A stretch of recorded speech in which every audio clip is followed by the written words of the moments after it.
So hi, this is Trevor and Jill Talk, and we have a very important conversation today. Trevor, do you want to talk a little bit about the intro for everybody that we discussed? Yes. Okay. So Jill and I have been thinking about this and talking about it quite a bit. And with the civil rights and equal rights and the use of police force under a microscope, Jill and I want to continue the conversation about how each one of us can contribute to making a difference to end pervasive racism in our community. We can't change what we don't see or acknowledge. We believe that the only way to make change is one small intentional act of anti-racism at a time. With that, we want to introduce our wonderful guests today. We have Suzy Bessett. Hello, Suzy. You want to wave? Hi. We have Carline Dean, and the two of these beautiful ladies created a video this past week that has come to our attention. It's called Couch Conversations with Carline.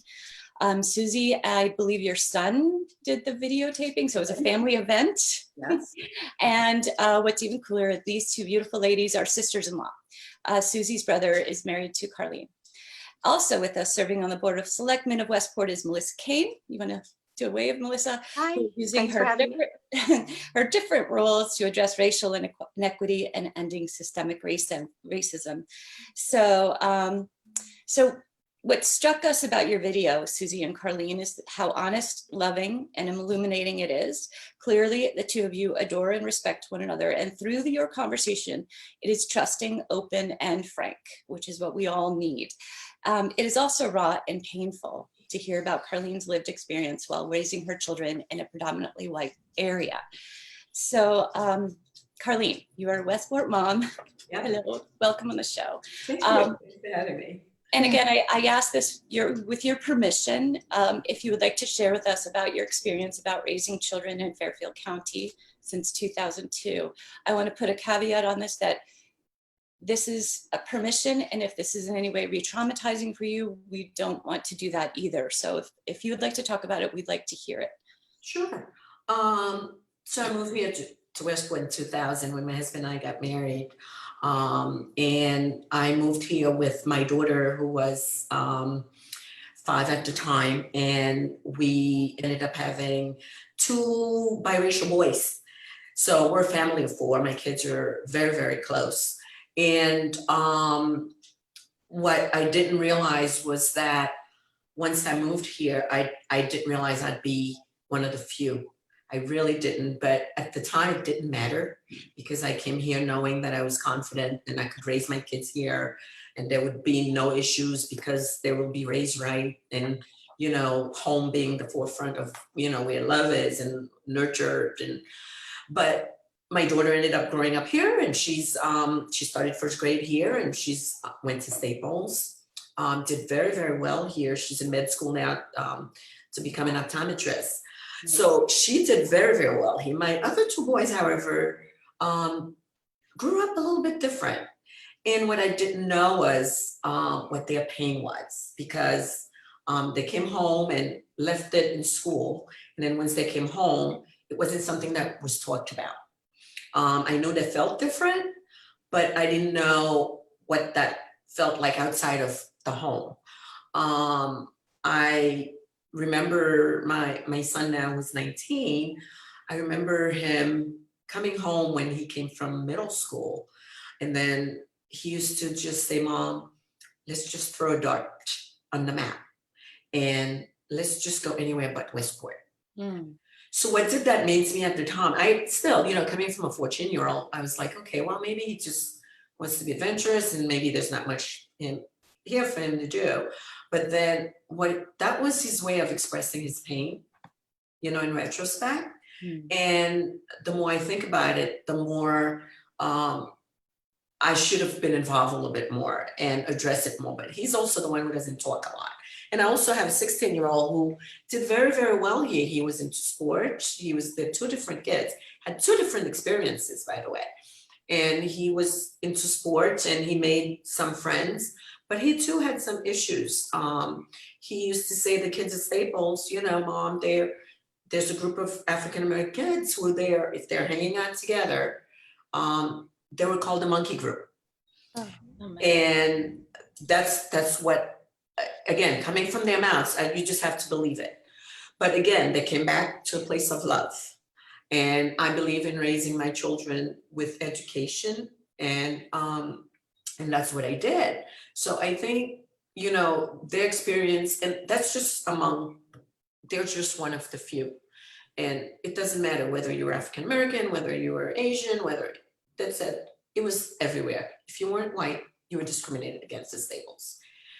So, you know, right now I'm kind of happy that my children are out of the system, but you know, to see the movement taking place right now, and where Westport had the protest saying Black Lives Matter, well, okay, what does that mean right now as a community? It's really what I would like to know, because if it really matters, our stories has to matter. These kids need a space where they can be safe and happy and equal, and education. Education needs to start in the school. They need representation of themselves in our education system. There is no African American teachers that can relate to here. There's no groups that they can relate to, and it's really, really difficult. And I hear that, not just, you know, I speak for myself. I'm a hairstylist and I have a salon in Wilton, and I hear it from other clients who, you know, it's not just Westport. It's Wilton, it's, you know, Fairfield County. It's not, you know. I'm not sure how far that goes. I'm pretty sure it goes pretty far. In fact, Trevor and I were talking today about how we never learned, for example, about the Tulsa riots and the atrocities that happened. We read that ourselves. And we're pretty sure our kids, I asked my kids, they did not remember learning that in school. Now they're just not that long ago graduates of school. They grew up in Fairfield. So there's just so many areas, and we'll get into the educational part of it. And that seems like it shouldn't be that difficult to bring this into the conversation. It's so critical, but yeah, I'm sure that must have been so difficult with them. They must have had to really draw on their strengths to deal with a lot of this. And were you two talking about this the whole time, all these years, as sister-in-laws, and the different experiences that your kids have had? Or was this something that you're talking about more now? You want me to answer that, Carline? Yeah, go ahead. You know, again, we have been talking about this. When Carline and I met 25 years ago, we had a very open communication with each other, and we would talk about everything from our kids and fashion, but we were always able to speak to, you know, have a conversation about the color of our skin. And as I said in the couch conversation, I witnessed with Carline an exchange that was unbelievable. But yes, we've had the kind of conversation that I wish more people had, and that they need to start having now. It's been very organic for us. Yeah. And I'm really glad that we were able to share that and do more. I would say that, you know, what I've heard over time is, you know, people have been a little bit more sensitive in saying, listen, we've been white privileged. We cannot ever put ourselves in your skin to know what that feels like. And you will never know. You will never know what that feels like. It's conversation like this hopefully will give you a little glimpse of what that feels like. But it's really, you know, the color of our skin should not dictate, you know, how we're treated. You know, and sadly that's been the story everywhere. So this movement, I think, is long overdue, and changes, I think, will happen in baby steps. But I think it's better, you know, now than never. But it's going to take a lot. It's going to take a lot of voices. It's going to take a lot of empowerment. It's going to take a lot of education going forward. So Jim and we've been literally talking about this every day, and we're so proud of our younger generation who's jumping in and really rolling up their sleeves. And to your point, it's going to be small steps at the very local granular level. And that's why I'm so happy that Melissa Kane is on with us, because you can start talking to us about how we do change that piece by piece, because it's so pervasive and deeply baked into our DNA. I think it is. I think it's baked into, you guys started to say it's not just Westport, it's Fairfield County. It's not just Fairfield County. It's a lot of traditionally white suburbs where, well, Well, I'm going to speak to Westport and just Westport because that's my experience. But before I do, I just want to say that I remember having a conversation with Suzy, and I don't remember if Carline was there, but years ago when I first met Carline, I heard the story that Carline and Suzy went over during the couch conversation about the experience at the fabric store that Carline had had. And I remember being surprised in Westport, but I never forgot it. And I'll tell you why. I feel like we're a community that sees ourselves as welcoming and open and progressive. I mean, Westport has this reputation of being an activist community for years and years and years, and people standing on the bridge holding posters and saying, you know, and protesting for the things they believe in. And yet at the exact same time, we're a community where we haven't exactly made it a place that people of color want to live. We have it's a 99.5% white community in many ways, but 99% white community. And there's obviously a reason.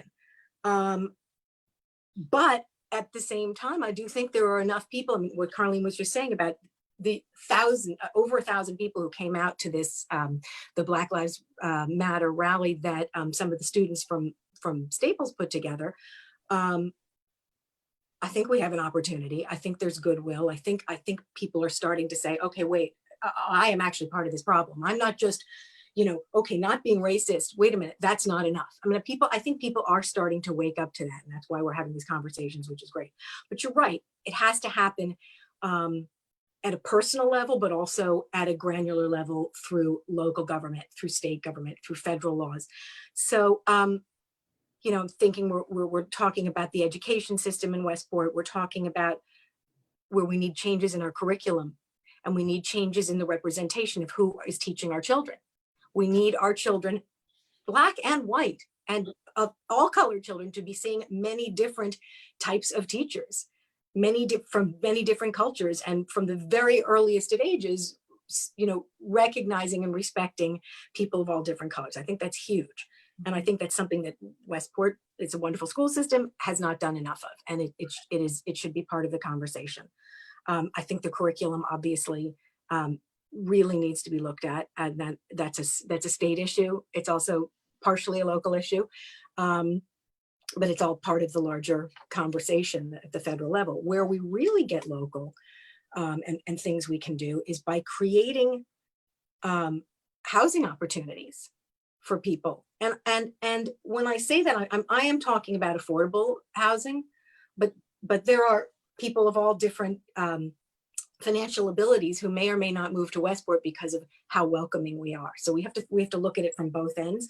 But I'm specifically speaking about affordable housing, which is something that I think a lot of suburbs have struggled with.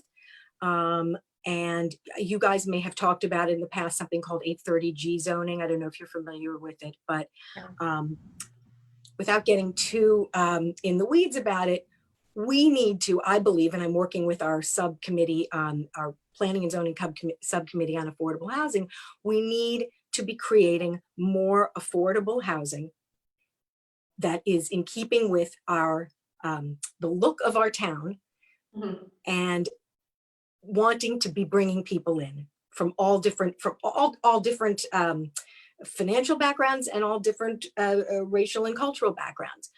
If we are a town that truly embraces the fact that we want different people to be able to live here, it will show. And I don't think it's shown enough.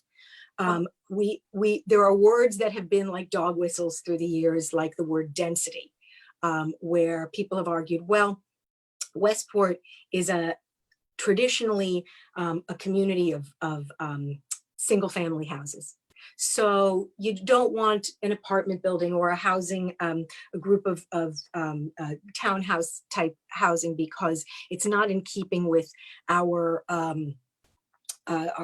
aesthetic, and the density is too high and it's going to affect our schools. I think that's a very exclusionary way of looking at things. And I don't believe that Westport can't be Westport without higher density, without removing our cap on single family, on multiple family dwellings. So that's one of the things we're working on. I think you can talk about scale. And you can say, yes, we're a beautiful community of beautiful houses, and we can we can dictate if the scale of the type of buildings that happen in our community, but not the density. Density is really part of that. I think one of those words that comes from a systemic inherent racism. I don't know that people really necessarily saw it as racism, but I think it's part of that system that we need to, change our vocabulary and change our way of thinking about things. And we can still be a unique feeling community, but a unique feeling community that also our sense of place is about the fact that we are truly welcoming. And we do want people to be comfortable and to have good experiences living here, regardless of who they are, as long as they're Westporters.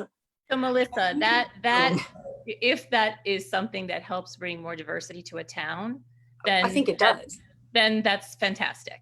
But what happens when you get more diversity in the town? How do you help? And the education of kids. Well, but I think they go hand in hand. I'm sorry to interrupt, but so you can build housing and you can have diversity, but you can have a community where people say, oh, I don't want to live there because this is, not a welcoming place to live. And I've heard stories about my kids, being subject to, this, by the way, racism is an issue. There has also been anti-Semitism in this area for years.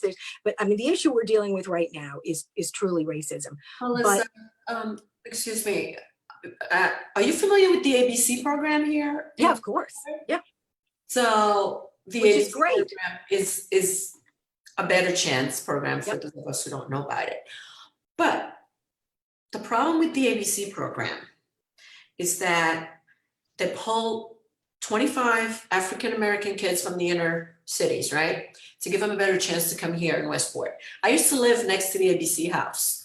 I used to be on North Avenue and my house was separated by one house, and then it was the ABC house where they housed these kids. So what Westport has done is they said, well, we're diversified. We have these 25, 30 kids here. No. We leave the families behind, right? And by the way, they have to be scholars. These are bright kids who are given a better chance here. I hear you. So Yeah. we uproot them and bring them here, and they have no family and they don't belong here. And then we group them in one house, right? We don't integrate them. And therefore we say this is, our idea of, integration. But what happens when these boys goes back home? It's a really good, you're raising a hugely important point, which is we're actually, when we do that, I think we pat ourselves on the back and say, I'm doing such a good thing here. Well, we're actually perpetuating a system that is built that way, rather than breaking the system and saying, no, we need to be a community that looks different, that the people who live here all look different, and we need to integrate our schools that way, not just, listen, I'm not saying there isn't room to make sure that we're educating, everybody and finding different ways of doing that, but that shouldn't be the only thing we're doing, and it shouldn't be our priority. I agree with you. I think that's, Melissa, how do I say it? Well, not a bad thing. It's not the way out of this problem. It's not the way to change things, change the system. Melissa, this is out of the left field. You're probably going to be like, what are you talking about? Question. Have we ever looked at redlining from town to town? And is there a way to do that on a local level? Because if banks aren't giving loans to people of color, and again, I believe there's plenty of people who are able to buy these homes. It's not necessarily an affordable housing issue, but if there's actual redlining happening in our banking system, how do we know about it? Well, so that's a great question. I have no direct knowledge that it is happening. But so I'm not sure what to say, but I think if it's something that people say is happening, we should take it very seriously. And I think that's more of a state issue, a state and federal issue to have to deal with, to create consequences. I'm not sure. I think at a local level, we have to do better at being, sort of, it's like putting our money where our mouth is, being a community that says, no, you know what, the curriculum in my schools is going to change and it's important to me. And I'm going to fight to change the the multifamily cap in our zoning regulations. And I'm going to fight to make sure that we have, a variety, a multitude of types of housing. And by the way, this is, we're talking about housing for all different levels of financial ability here. I mean, Westport housing stock for a lot of it is really sort of crazy high.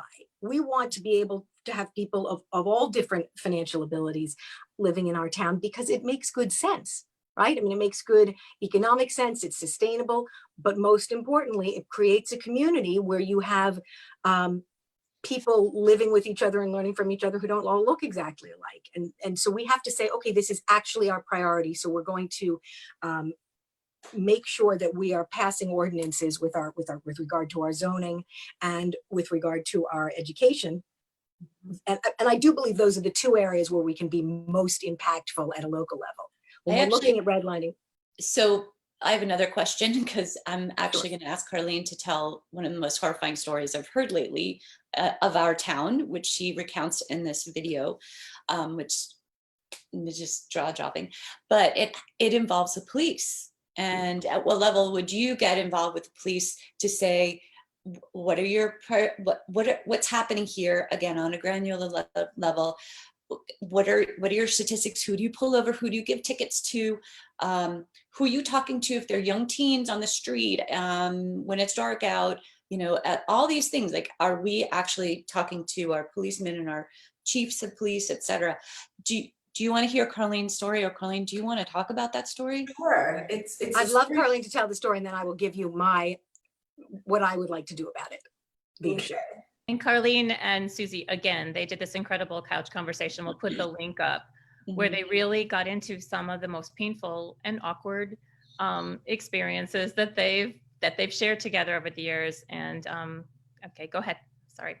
Yeah, so about 7-8 years ago, I was on my way to the gym, and I left in my car and came to a full stop, and I pulled in, and lady claimed that she pulled in first, so I took off and, you know, left that alone.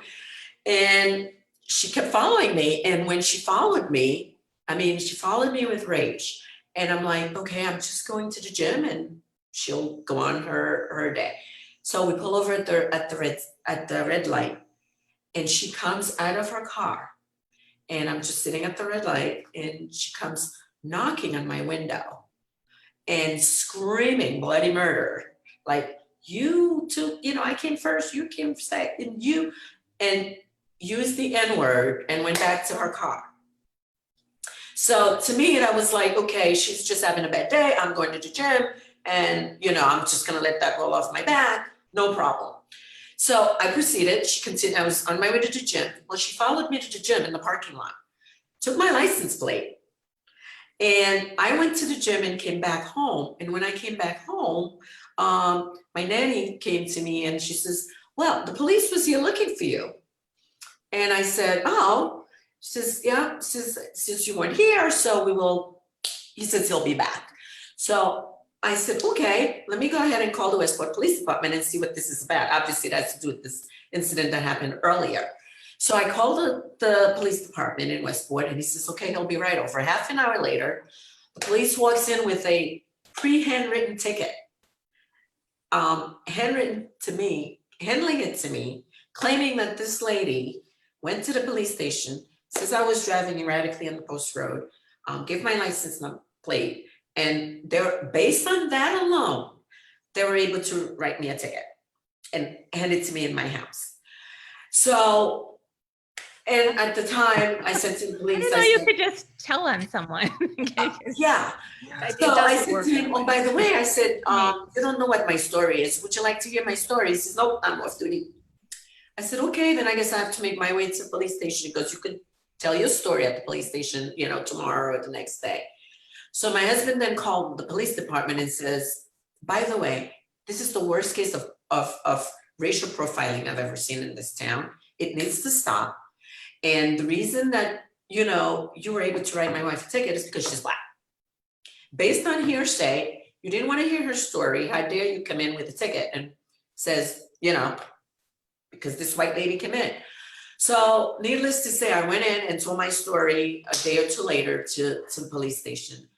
And I said, by the way, in her report, she didn't say that she used the N-word. I said, do you guys know that? Like, they're like, no, we didn't know that. I said, well, we'll put it in now. So the chief of police says, okay, we're gonna file this report now. And, you know, I said to the police chief, I said, you know, it's very sad what's happening here. And I said, by the way, I'm not paying this ticket. I'm gonna fight this all the way. And I'm not paying this ticket. He says, well, I can't do anything about this ticket now because it's already written. I said, well, then I'll see you in court. And subsequently after those meetings, you know, I've met with the chief of police and we had conversation on the table. He got to know me by name. I said, you know, it's a very sad situation right now because I'm raising, you know, 3 African-American children here in Westport. So are they going to be stopped? Is this what's going to happen when, you know, when they're driving while being Black? What's going to happen?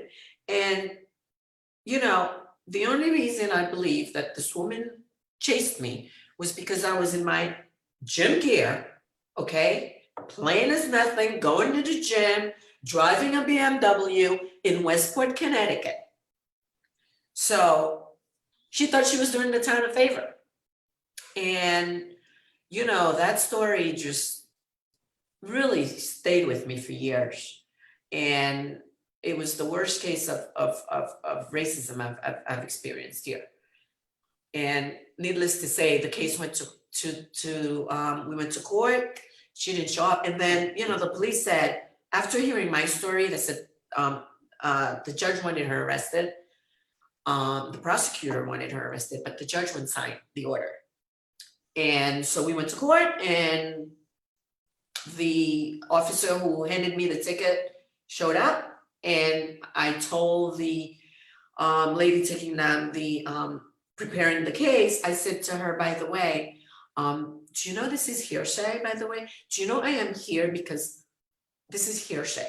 And by the way, you may want to speak to the officer outside who's waiting about that story. And 10 minutes later, I was told, have a good day. And the case was dismissed. So if we don't know how to fight this, this is what's happening. And I was pulled over again coming from work, like as early as 1.5 years ago, just coming from work on Route 7, not breaking any law, not speeding, just driving home. And officer pulls me over. And when he pulled me over, I simply asked him, can you tell me why I'm pulled over? And I was told, I'll let you know in a minute, because he didn't have a reason. He didn't have a reason. Issued me a ticket because I was driving on the left lane and he had to pull me over on the right lane.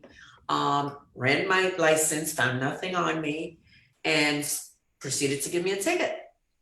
And had absolutely no reason. He clearly faced me, and I can clearly feel the racism in his face at that point. I can feel it.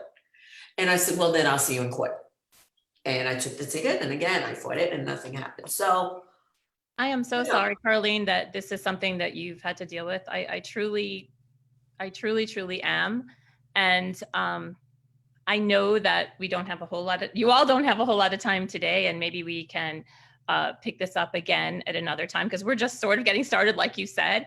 Trevor and I were sort of had some questions on, and I would ask you to begin with, you know, so in these situations, what can we as white parents, what should we be talking to our children about? What would you find helpful? And can you all kind of give us a suggestion? Suzy, we haven't even gotten to you, and I know you have so many amazing things to say. Okay. What are some of the things that we can do moving forward? Obviously, it's a long haul to talk about everything that needs to be done in education, affordable housing, you know, diversifying a town, therefore diversifying your friendships and diversifying your world is probably maybe the best thing you can do, just for your own life satisfaction. But what are some of the things that you would like to suggest, Suzy, now knowing Carline as you have, and Carline having the situation and living here, what can we do? What should we start with? Thank you. I mean, I think, you know, one of the things that Carline and I talked about is that we're not born racist, right? No. Racism is created. And I think that Education, a couple things that came out of the conversation between Carline and I, this recent one, was that education obviously is a big part of what we need to do. And, we collectively can't go into a person's home and say to a parent, you've got to talk to your kids in a different way necessarily. There can be messaging out there, but I think the school system is part of it. The other thing, and Melissa and I talked about this, was, from the police viewpoint, how are they vetting, whether it's in Westport or whether it's in SoCal, right? How are our police officers being vetted, right? I don't know anything about police precincts or how they're set up, but I think if an entire precinct is full of largely racist cops, right, that's a problem in and of itself. So is there a way for towns, specifically Westport, to do even better, educating within the police department? Can I say something? I don't know if anybody's, I'm slowly learning. I'm trying to educate myself. One of the books that I've recently read is White Fragility, and I'm in the middle of how to be an anti-racist. But one of the things is we are all racist. We can't even say a group of cops are racist. We just are. We're born and we're privileged, and we live in a society that is entirely set up to maintain and controlled and keep power in the hands of white people. And that's just the way it's been since, unfortunately, the founding fathers started us, right? Mm-hmm. So I feel like it's so pervasive and it's so deep. I don't even know where I think the next generation they're the ones that are going to be able to say, I have to think about myself and what I think about all the time and check in and make sure that I understand. I'll never understand Carline's experience, but at least that I'm open to and willing to be clear about it. So I think starting from the standpoint, like, no, we're all racist. That's just the starting point. And now how do we start to open up and give people space and humanity and understanding? And I don't know how else we're going to get rid of systemic racism. Well, I think we all have a story. And I think if we change the lens from which the minute we meet somebody, if we could just look through that lens and take the time and ask them, and Suzy and I, we talked about this too, that we all have a story. So if you took the time to hear what that story was, then you wouldn't judge and you would understand how that person got here. Nobody knows how I got here. Nobody knows how I made it here to Westport. My husband grew up here and this was home for him. And when we got married, this is where he wanted to be. So hence I'm in Westport. So, but, when we see someone who looks different, instead of saying, why are you here in our hearts? Because we know it happens, what are you doing here? How did you get here? But if we just ask the question, just to start, and listen to it. And then you could just have a conversation with a human being, not with the color of their skin, or you will see that person through a different lens, right? So to me, the schools, we need to bring in a lot more African-American successful people to do lectures, right? And gave these kids a lecture. Not all African-American people are bad. Some of us are very successful and some of us have a story to share and some of us did rise above it, right? But, they're not gonna learn it unless we teach it. We have Black History Month. What does that mean for us? Not just for Black people. What are we doing about it in school? What are we teaching in school about Black History Month, right? So, again, part of that is education, re-educating ourselves, a whole culture of what our story is. They need to know it, they need to respect it. And from there, I think it's how we're gonna be, make baby steps, because if they don't know it, how can they accept it? And so I think, to me, I think, like I said, I thought bringing in a lot more African-American people who have a story, who have a career to share, who have something that they can share with not just, the biracial child or the African-American child, or teach them something that they can take home and talk about, not just. What about talking to your children? What about talking to your children, and what about us talking to our children about speaking up when they hear this is like so Yes. huge to me. Speaking up when you hear any kind of bigotry, and I'm talking about racism, LGBTQ, religious, Mm. anything, a misogynistic comment, teach your children that, that person that's making those comments, that person has to be removed from the person people are intimidated from, and they think's the kid at school that everybody's sort of, nervous to speak up to. That to me is the number one thing. And I think our kids are starting to, they may have a lot to teach us, actually, is what I think. If I can add, I feel like you would hope that that happens in a family, that people are taught you have a voice, speak out against injustice, speak out against what's wrong. But it has to be echoed and bolstered in your community and in your schools, because it's not necessarily coming, sadly, from every family. And we have to be able to have scaffolding out there for our kids to teach them what's right from a very early age. I think a lot of people react in life out of fear, and they have fear of other, and if we can help our kids with that, if we can teach from a very early age to be curious about what's different rather than afraid of it. I mean, really, I'm talking about a very general level, but also, as Carline was saying, to open ourselves to be more open to someone who is other, or a culture that's other. I think that's something that's a message that could really be reinforced by a school or by a community, and would be very helpful. I mean, we need to have a voice, right? We need to have a voice and talk and speak up when something's bad, but we also need to learn how to listen and really listen to other people's experiences. Well, the more influences it comes from, the better off. Right. Everybody is, and nothing's going to be perfect, but the more, if hopefully parents are doing it, teachers are doing it, other people's houses that you're doing it, that's critical. Another thing that I think that we need to maybe have some education about, and again, Carline, you could talk to this, but I could talk to this, I could speak to this too, in some ways, are sort of the microaggressions I've been learning about, that people often make comments that they don't even realize how hurtful they can be. They're subtle, they're slight. And maybe learn what is actually the kind of thing you could say to somebody that is that's very hurtful. I had a young Asian woman say to me that someone said to her, you don't really have much of an accent. Where were you born? She was like, I was born in Detroit.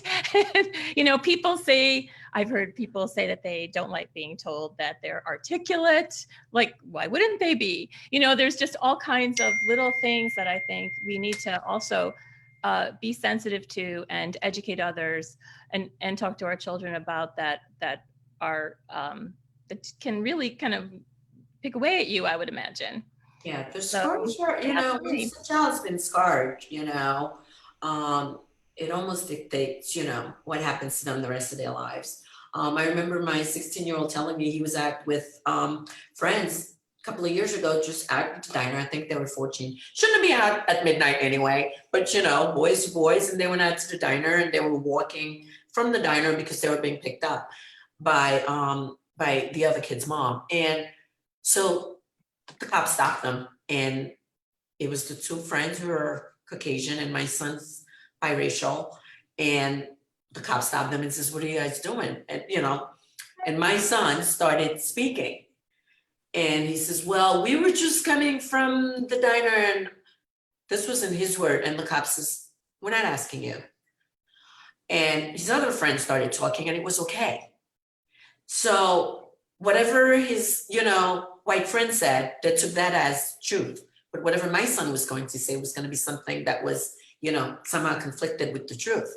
And his, against the color of his skin dictated that they didn't want to hear. And then they called, and he specifically remembered saying, he said, the cop called and says, we have 2 Caucasian kids and 1 African-American child, and 3 cop car pulled it. For what?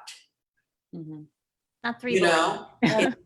This is his experience. Again, I was not there. This is from his mouth, and he says 3 cop cars pulled in, and simply because he was hanging out with 2 other Caucasian kids. And again, so he's living with that scar of knowing this is what Westport is like. And luckily for him, he's not here now. He's in Florida playing football. But you know, I'm just really, in a way, happy that my children are not here anymore in a big way, but I want to be part of the change. I want to be part of the voice to make the change, because I know we have stories to tell. I know we've lived it and still living it. So, you know, for our kids, we need to teach acceptance. We need to teach them that the world is, pardon the pun, black and white. Yes, but there is that gray area. When you see that kid sitting at the lunchroom by himself on that table, go talk to them. Go find out why they're sitting alone at the lunchroom. My son wrote his essay to college about growing up biracial here in Westport. And he went to Syracuse. He was accepted at Syracuse. And basically in his essay, which I read with tears in my eyes, said, you know, growing up in Westport as a biracial child was the most difficult part of his life. And he didn't understand how, when he went to camp, how all his friends accepted him for who he was. He could throw ball at them and laugh. And here, you know, it was a whole different story, and how he just, the privileges that are here, you know, when the kids are driving, you know, the BMWs and the Mercedes at their age, and the privileged kids. And granted, he's a privileged child too, because, you know, we are just fine. They're provided with for everything my children need. But in his essay, he wrote about, he was a camp counselor, and being a camp counselor, he realized that there was one little kid who just wouldn't listen every morning. He had to tell him to make his bed every day. He had to say it 10 times, but he loved the kid.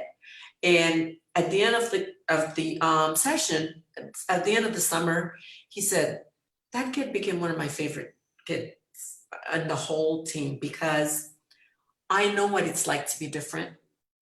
My job was to make him fit in. I understood him, and my job was to let him know that everything was going to be okay. So if I had to tell him 20 times to make his bed, and then take him to take his medication, you know, from there, and that's what I had to do, because I know what that was like. I was that kid. I know what it was like to sit at the lunchroom table by myself. I know when nobody picked me for a class project and the teacher assigned me, I knew the mood changed when that happened. So he, you know, my kids lived it.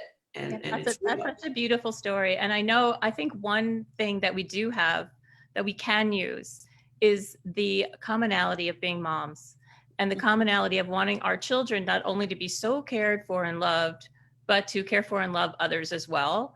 And I think that is something that we can maybe build on going forward. And that, I know something Trevor and I have been talking about for a long time, is talking to several moms and expressing that. So anybody else want to say something else before we wind up? I know you. I know Melissa's got to go. She's got I to know.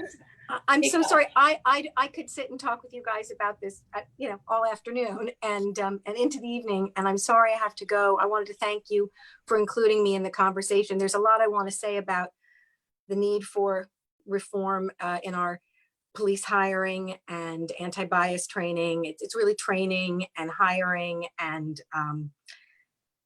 things that we need to do, and that I, you know, hope to be active with the town. It's something that the town is starting to look at and I'm pushing for. So I just want to end with that and say that I really appreciate being part of the conversation, and thank you both, you know, all. It's great to have you. And this time it really does take a village. It's going to take a village and lots of different ways to follow. Yeah. And hey, we're not going anywhere, literally. But I like the mom focus We can too. keep talking in the future. It's moms. Yeah. Anyway, guys, thank you so much. I'm going to drop off.